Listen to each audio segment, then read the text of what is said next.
नमस्कार दोस्तों, जय हिंद जय भारत। मैं हूँ CL Saini, CDRK Saini B Ed classes में आप सभी का हार्दिक स्वागत है, अभिनंदन है। दोस्तों, हमारे इस चैनल के माध्यम से आप सभी के लिए पाठ योजना निर्माण कार्यक्रम चलाया जा रहा है। इस पाठ योजना निर्माण कार्यक्रम के अंतर्गत आप द्वारा हमारे इस हेल्पलाइन नंबर पर जो भी आप पाठ योजना के टॉपिक सेंड करते हैं, हम आपसे बातचीत करते हैं। तत्पश्चात उन पर हम लेसन प्लान बनाते हैं। दोस्तों, आज की लाइव क्लास के अंतर्गत हम हिंदी पद्य पाठ योजना क्रमांक 20 के अंतर्गत कवि हरिवंश राय बच्चन द्वारा रचित जो हमारी NCERT की बुक है कक्षा 9 की, इसमें अग्निपथ एक कविता है। इस पर आपको हम लेसन प्लान बनाना बताएंगे। देखिए, यह टॉपिक हमारे एक प्रशिक्षणार्थी झारखंड से पुष्पा, उन्होंने ये टॉपिक हमें सेंड किया था। तो दोस्तों, आप अग्निपथ पर किस तरह लेसन प्लान बना सकते हैं, इसके बारे में हम आपको संपूर्ण जानकारी प्रदान करेंगे कि यहाँ पर आप किस तरह के प्रस्तावना के प्रश्न, किस तरह यहाँ पर लेसन निर्माण की प्रक्रिया आप संपन्न कर सकते हैं। तो दोस्तों, आप सब बने रहें हमारे साथ, हमारे इस चैनल के साथ। दोस्तों, यहाँ पर जब हम हिंदी पद्य पाठ योजना का निर्माण करते हैं तो सबसे पहले शामपट पूर्ति का निर्माण करते हैं, जिसके अंतर्गत हम विद्यालय का नाम, कक्षा, दिनांक, विषय, विधा, कालांश का समय और बीच सेंटर में हमारे मुख्य प्रकरण का नाम लिखते हैं। दोस्तों, यहाँ पर हमारा मुख्य प्रकरण है अग्निपथ। अब इसको अंडरलाइन किया गया है और इन्वर्टेड कॉमास में बंद किया गया है। ये अग्निपथ कविता कवि हरिवंश राय बच्चन द्वारा लिखी गई है। दोस्तों, यहाँ पर शामपट पूर्ति के बाद हम उद्देश्य, विशिष्टीकरण और अपेक्षित व्यवहारगत परिवर्तन का निर्माण करते हैं। दोस्तों, हिंदी पद्य पाठ योजना में हम 6 उद्देश्यों का निर्माण करते हैं। हमारे मुख्य प्रकरण और हमारे उद्देश्यों को ध्यान में रखते हुए हम विशिष्टीकरण और अपेक्षित व्यवहारगत परिवर्तन बनाते हैं। दोस्तों, यहाँ पर हमारा पहला उद्देश्य होता है ज्ञानात्मक। अब यहाँ पर ज्ञानात्मक उद्देश्य से रिलेटेड ही हम 1 से 2 विशिष्टीकरण और 2 से 3 अपेक्षित व्यवहारगत परिवर्तन बनाते हैं। इसी तरह दोस्तों, जब हम हिंदी पद्य पाठ योजना का निर्माण हमारी दैनिक पाठ योजना डायरी में करते हैं तो अर्थ ग्रहणात्मक उद्देश्य से रिलेटेड ये 1 से 2 विशिष्टीकरण और 2 से 3 अपेक्षित व्यवहारगत परिवर्तन हम बनाते हैं। इसी तरह दोस्तों, जो हमारे 3rd नंबर का उद्देश्य होता है अभिव्यक्त्यात्मक, इस उद्देश्य से रिलेटेड ये 1 से 2 विशिष्टीकरण और 2 से 3 अपेक्षित व्यवहारगत परिवर्तन हम अपनी दैनिक पाठ योजना डायरी में बनाते हैं। इसी तरह दोस्तों, कौशलात्मक उद्देश्य से रिलेटेड ये 1 से 2 विशिष्टीकरण और 2 से 3 अपेक्षित व्यवहारगत परिवर्तन हमारे द्वारा बनाया जाता है। इसी तरह दोस्तों, जो हमारे 5वें नंबर का उद्देश्य होता है अभिरुच्यात्मक, इस उद्देश्य से रिलेटेड ही हम 1 से 2 विशिष्टीकरण और 2 से 3 अपेक्षित व्यवहारगत परिवर्तन बनाते हैं। इसी तरह दोस्तों, हम अभिवृत्त्यात्मक उद्देश्य से रिलेटेड ये 1 से 2 विशिष्टीकरण और 2 से 3 अपेक्षित व्यवहारगत परिवर्तन हमारे द्वारा बनाया जाता है। तो दोस्तों, इस तरह आपको ये 6 उद्देश्य, उनके विशिष्टीकरण और अपेक्षित व्यवहारगत परिवर्तन का फॉर्मेट बनाना है। दोस्तों, इस प्रक्रिया के बाद, इस फॉर्मेट के बाद हम कक्षा शिक्षण सहायक सामग्री का कॉलम बनाते हैं।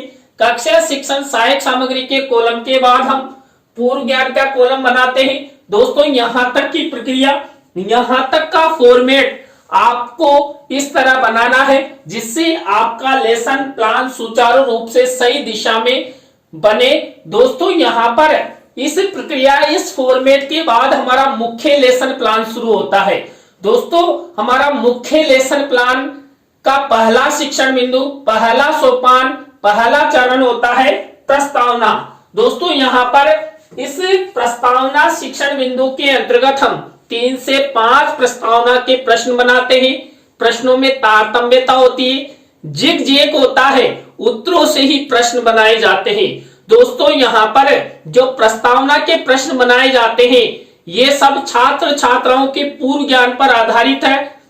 छात्र छात्रा इन प्रश्नों के उत्तर आसानी से दे सके ऐसे प्रश्न यहाँ पर प्रस्तावना शिक्षण बिंदु के अंतर्गत बनाए जाते हैं। दोस्तों मैंने अग्निपथ कविता पर कैसे प्रस्तावना के प्रश्न बनाए, यहाँ पर पहला प्रश्न देखिए, संसार का सबसे बुद्धिमान प्राणी कौन है? तो मानव है। अब दोस्तों इसी उत्तर से हमारा नेक्स्ट प्रश्न बनना चाहिए, तो बना हुआ है, जिस मानव के पास करोड़ों रुपए हो उसे क्या कहते हैं? दोस्तों जिस व्यक्ति के पास, जिस मानव के पास करोड़ों रुपए होंगे तो उसे क्या कहेंगे? करोड़पति कहेंगे। अब इसी उत्तर से हमारा नेक्स्ट प्रश्न बनेगा, कौन बनेगा करोड़पति? धारावाहिक के सूत्रधार कौन है? दोस्तों आप सब कौन बनेगा करोड़पति ये धारावाहिक देखते हैं, तो यहाँ पर इस धारावाहिक के सूत्रधार है अमिताभ बच्चन। अब इसी उत्तर से हमारा नेक्स्ट प्रश्न बनेगा, अमिताभ बच्चन के पिताजी का क्या नाम था? दोस्तों अमिताभ बच्चन के पिताजी का नाम हरिवंश राय बच्चन था। अब यहाँ पर इसी उत्तर से हमारा नेक्स्ट प्रश्न बनने जा रहा है कि कवि हरिवंश राय बच्चन द्वारा रचित अग्निपथ कविता के बारे में आप सब क्या क्या जानते हो? तो ये अंतिम प्रश्न हमारा समस्यात्मक हो गया। दोस्तों यहाँ पर जो प्रस्तावना के प्रश्न बनाए ये सब उत्तरों से प्रश्न बनाए गए, प्रश्नों में तारतम्यता है, जिग जैग है और छात्र छात्राओं के पूर्व ज्ञान पर आधारित है। छात्र छात्रा इन प्रश्नों के उत्तर आसानी से दे सकते हैं। दोस्तों इस तरह आपको ये प्रस्तावना शिक्षण बिंदु की स्टेप अपनानी है। प्रस्तावना शिक्षण बिंदु के बाद हमारी सेकंड स्टेप आती है उद्देश्य कथन की। दोस्तों इस शिक्षण बिंदु के अंतर्गत हम छात्र छात्राओं को पाठ्याभिसूचना प्रदान करते हैं। दोस्तों यहाँ पर किस तरह पाठ्याभिसूचना प्रदान की गई है? यहाँ पर बच्चों आज हम सब कवि हरिवंश राय बच्चन द्वारा रचित अग्निपथ कविता का रसास्वादन करेंगे। दोस्तों यहाँ पर रसास्वादन शब्द जरूर लिखना है क्योंकि हम यहाँ पर पद्य पाठ योजना का निर्माण करने जा रहे हैं। तो दोस्तों यहाँ पर इस तरह उद्देश्य कथन आपको बनाना है। तो दोस्तों आप सब बने रहें हमारे साथ, हमारे इस चैनल के साथ। और दोस्तों यदि आप हमारे इस चैनल पर पहली बार आए हैं तो हमारे इस चैनल को जरूर सब्सक्राइब करें और पास ही बने बेल आइकन को जरूर दबावें। दोस्तों यहाँ पर उद्देश्य कथन में यदि आप चित्र दिखाना चाहते हैं तो इस तरह आप हरिवंश राय बच्चन जी का चित्र दिखा सकते हैं। और यदि चित्र ही दिखा रहे हैं तो आपको यहाँ पर इस फॉर्मेट में शिक्षण सहायक सामग्री के कॉलम में चित्र मिनीचर के रूप में लगाना है।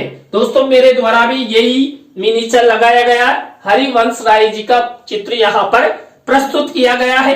दोस्तों प्रस्तावना और उद्देश्य कथन के बाद हमारा थर्ड नंबर का टीचिंग पॉइंट आता है यहाँ पर पाठ प्रस्तुतिकरण। दोस्तों पाठ प्रस्तुतिकरण के अंतर्गत हमारे लेसन प्लान की पूरी प्रक्रिया संपन्न होती है, पूरे चरण संपादित होते हैं।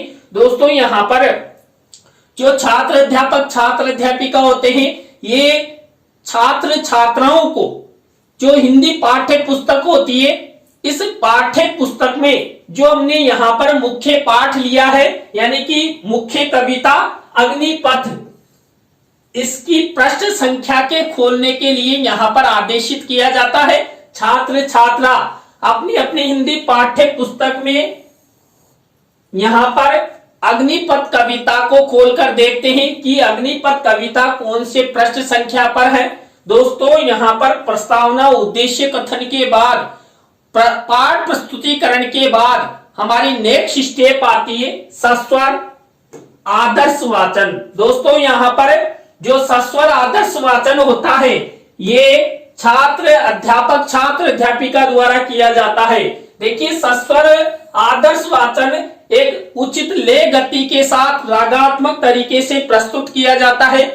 यहाँ पर छात्र अध्यापक छात्र अध्यापिका इन सब बातों का विशेष ध्यान रखते हैं। और दोस्तों यहाँ पर इस फॉर्मेट में आपको एक विशेष कार्य करना है वो विशेष कार्य कौन सा है, आपको शिक्षण सहायक सामग्री के कॉलम में इस तरह रंगीन मिनीचर लगाना है। और वो रंगीन मिनीचर रहेगा हमारी जो मूल कविता है अग्निपथ की जो पंक्तियां यहाँ पर इस लेसन प्लान में हम प्रयोग करेंगे उनको लिखकर इस तरह फोल्ड करके ऊपर लिख देंगे मूल कविता अग्निपथ, और यहाँ पर शिक्षण सहायक सामग्री के कॉलम में आप चस्पा कर देंगे। दोस्तों अब आपको ये मूल कविता अग्निपथ की पंक्तियां दिखाई नहीं दे रही है ना, दिखाई देगी। दोस्तों हमारे पास ये 2.5 लाख रुपए का पेन है जो आपको मूल कविता यानी अग्निपथ की पंक्तियां दिखाएगा। तो दोस्तों देखिए ये दिखा रहा है, ये मूल कविता है अग्निपथ, इसकी पंक्तियां हैं। ये आपको इस तरह किसी रंगीन कागज पर लिखना है, इस कविता को फोल्ड करना है और शिक्षण सहायक सामग्री के कॉलम में चस्पा कर देनी है। दोस्तों ये मूल कविता यानी कि हमारा सस्वर आदर्श वाचन की स्टेप कंप्लीट हुई। दोस्तों इसके बाद हमारी नेक्स्ट स्टेप आती है सस्वर अनुकरण वाचन। दोस्तों सस्वर अनुकरण वाचन छात्र छात्राओं द्वारा किया जाता है और जो छात्र अध्यापक छात्र अध्यापिका होते हैं ये छात्र छात्राओं को सस्वर अनुकरण वाचन का आदेश देते हैं। पूरी कक्षा में से जो छात्र अध्यापक छात्र अध्यापिका चाहते हैं उन छात्र छात्राओं को खड़ा करते हैं और सस्वर अनुकरण का आदेश देते हैं। दोस्तों ये सस्वर अनुकरण वाचन की स्टेप हो गई। देखिए यहाँ पर सरकारी स्कूल में छात्र छात्रा सस्वर अनुकरण वाचन कर रहे हैं। सस्वर अनुकरण वाचन के बाद हमारी नेक्स्ट स्टेप आती है अशुद्धि संशोधन की। दोस्तों इस अशुद्धि संशोधन के फॉर्मेट में जो सस्वर अनुकरण वाचन के समय जो छात्र छात्रा अशुद्धियां पढ़ते हैं अशुद्ध उच्चारण करते हैं, यहाँ पर छात्र अध्यापक छात्र अध्यापिका जो श्यामपट्ट की सहायता से उनका उच्चारण ठीक करवाता है करवाती है। यहाँ पर एक विशेष कार्य यहाँ पर छात्र अध्यापक छात्र अध्यापिका द्वारा किया जाता है। दोस्तों यहाँ पर जो हमारा श्यामपट्ट कार्य वाला कॉलम है इसमें इस तरह का फॉर्मेट बनाना होता है।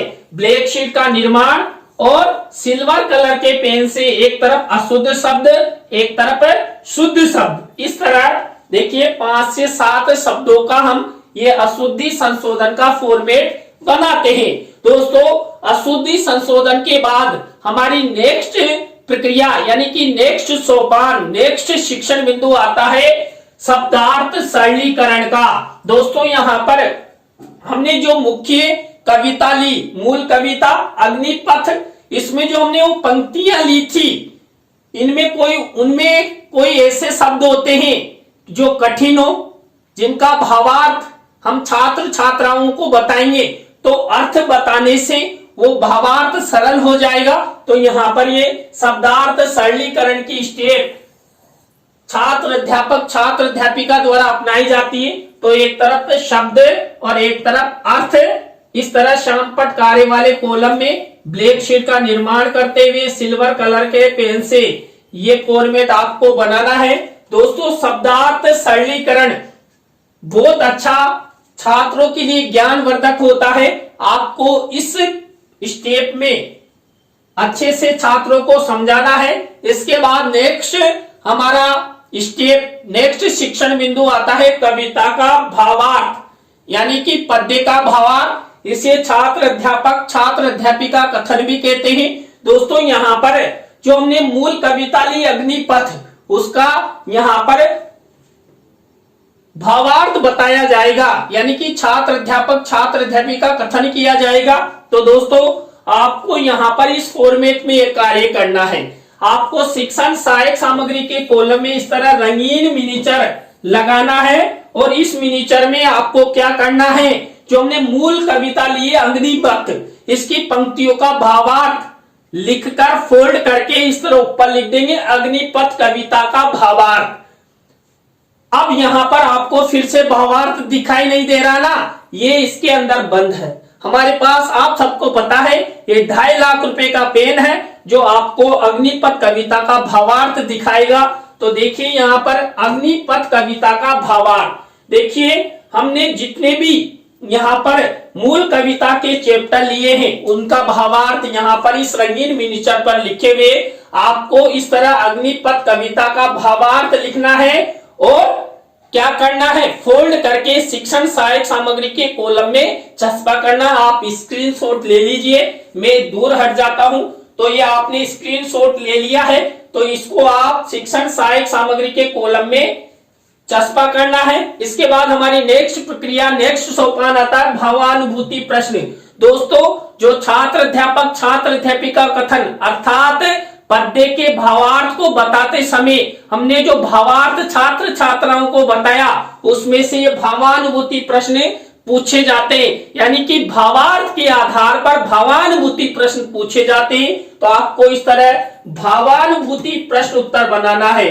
ये सब हमने जो मूल कविता यानी अग्निपथ इसका भावार्थ बताया उसमें से बनाए हैं। इस तरह आपको ये भावानुभूति प्रश्नों की स्टेप अपनानी है। इसके बाद हमारी नेक्स्ट स्टेप, नेक्स्ट शिक्षण बिंदु होता है पुनः सस्वर वाचन। दोस्तों, यहाँ पर पुनः सस्वर वाचन छात्र अध्यापक छात्र अध्यापिका द्वारा किया जाता है और छात्र छात्रा ध्यान पूर्वक सुनते हैं। तो इस तरह आपको ये पुनः सस्वर वाचन का स्टेप अपनाना है। इसके बाद हमारी नेक्स्ट स्टेप आती है संभावी पद्य की।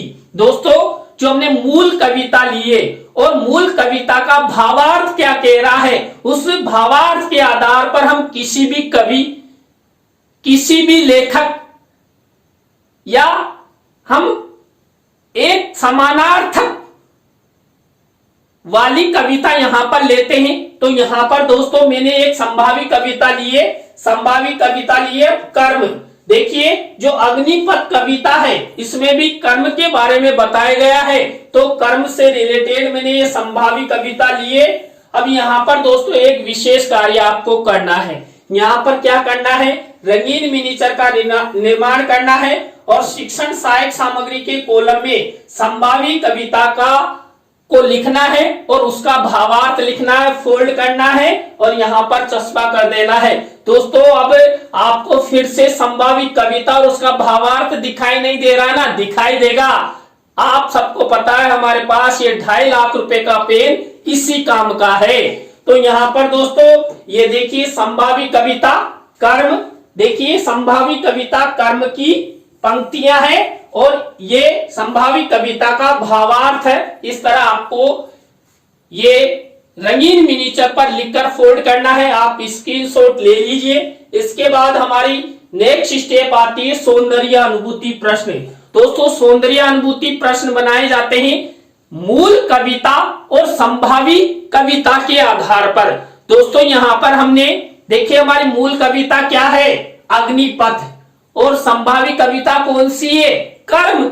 अब इन दोनों में से ही सौंदर्य अनुभूति प्रश्न बनाए जाएंगे। यहाँ पर 2 प्रश्न मूल कविता से, 2 प्रश्न संभावी कविता से और 1 प्रश्न दोनों कविताओं की समानता असमानता से रिलेटेड बनाया जाता है। तो इस तरह सौंदर्य अनुभूति प्रश्न बनाना है। सौंदर्य अनुभूति प्रश्नों के बाद आपको नेक्स्ट स्टेप कौन सी अपनानी है, नेक्स्ट स्टेप अपनानी है मूल्यांकन प्रश्नों की।